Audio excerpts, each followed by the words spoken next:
In the time before time, when the stars still whispered ancient secrets to those who would listen, there existed a delicate balance between the forces of creation and destruction.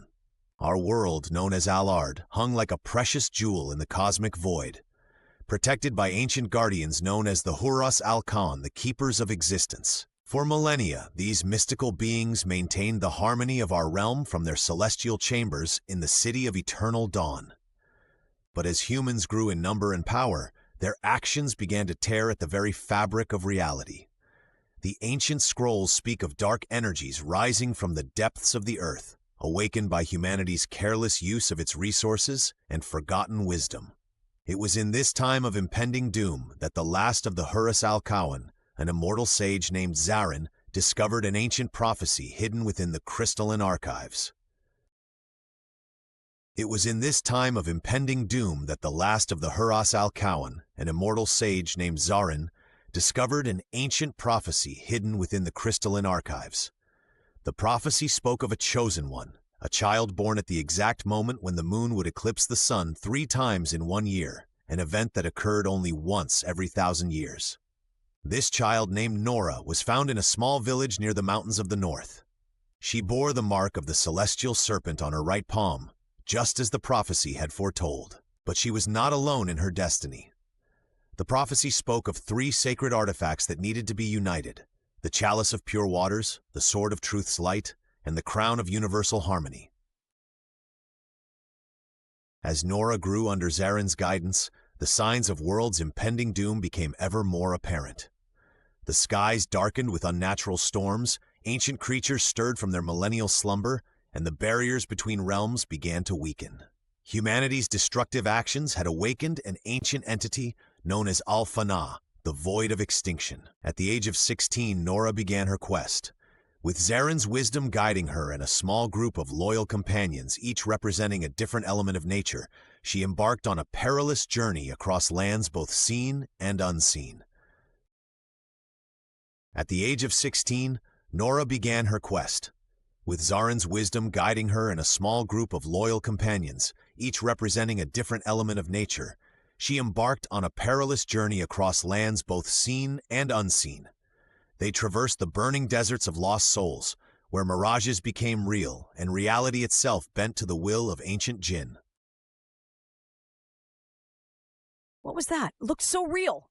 In the deep caves beneath the mountains of memory, they faced the guardian of forgotten time, a being that forced each of them to confront their deepest fears and darkest truths. It was here that Nora discovered the chalice of pure waters, its crystal surface reflecting not just images, but the very essence of all living things. The Sword of Truth's light lay hidden in the floating islands of the Aurora realm, where gravity obeyed no constant law and the very air sparkled with possibilities. We have to trust Zarin's guidance. The sword is here. I like this gravity We just situation. have to find it. Whoa, check this out. To reach it, Nora and her companions had to learn to trust in the impossible and believe in the power of their united purpose. We can do this together. This must be it. Trust each other. The entrance Trust to where the yourself. sword is kept. Let's do this. But the greatest challenge awaited them in the Shadow Realm, where the crown of universal harmony was kept by the keepers of eternal night. Here in this place between existence and void, Nora learned that true power lay not in domination, but in understanding and harmony. I understand now. It's not about power, it's about balance. As the final battle approached, Al-Fana's influence grew stronger. The very foundations of the earth shook, and reality began to unravel. The ancient entity manifested as a swirling vortex of anti-creation, threatening to unmake all that existed. It was then that Nora understood the true meaning of the prophecy. The artifacts were not merely tools of power, they were symbols of the 3 fundamental forces that maintained existence: truth, purity, and harmony. Standing at the nexus of realities with her companions forming a circle of protection around her, Nora began the ancient ritual of restoration. The chalice's waters began to flow, cleansing the corruption that had seeped into the world.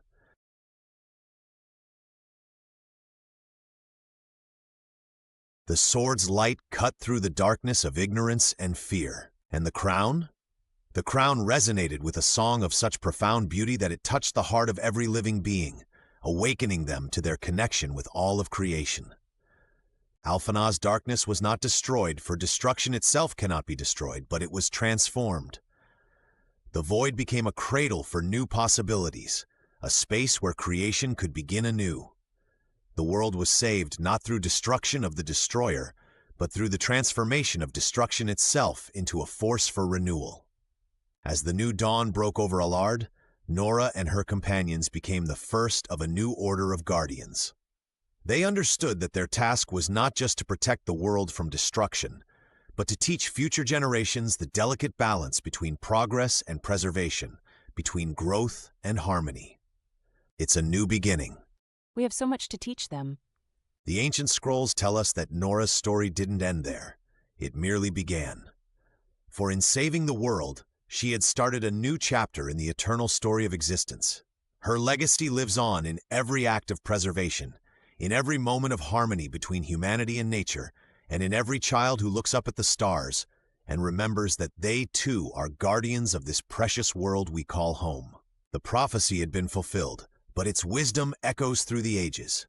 The power to save or destroy our world lies not in ancient artifacts or mystical powers, but in the choices we make and the harmony we create with the world around us. In every generation, the story is told anew, reminding us that we are all custodians of Alard's future, and that the greatest magic of all lies in the understanding that we are all connected in the great dance of existence.